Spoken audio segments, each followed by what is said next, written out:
দিন কোনো কিছু হতে পারে না। প্রতিশোধ প্রতিহিংসা রাজনীতি বাদ দিয়ে জাতীয় ঐক্য করলেই সম্ভব। এখানে একটু আওয়ামী লীগ আর বিএনপির মধ্যে পার্থক্য। বিএনপি সবসময় জাতীয় ঐক্য, প্রতিশোধ প্রতিহিংসার ঊর্ধ্বে সকল নিয়ে কাজ করতে চায়। এই হাসিনা আজকে দেশের এই অবস্থার জন্য সম্পূর্ণভাবে হাসিনা দায়ী।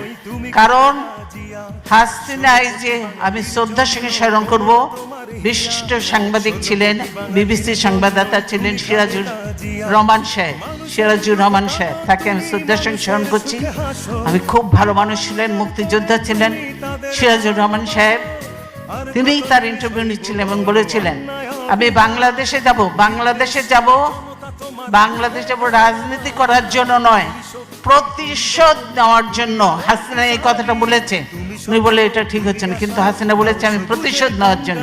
তাই আজকে প্রতিশোধ নিয়ে বাংলাদেশকে একদম খোকলা বানিয়ে দিয়ে, বাংলাদেশকে একদম ধ্বংস করে দিয়ে, সমস্ত প্রতিষ্ঠান ধ্বংস করে দিয়ে বাংলাদেশকে তার বাপ তলাবিহীন ঝুড়ি বানিয়েছিল। এবারে তার থেকেও নিচে কোথায় কোন কি বানাবে আল্লাহর নামে বাংলাদেশকে ধ্বংস করে দিয়ে তিনি হয়তো দেশের থেকে চলে যাবেন।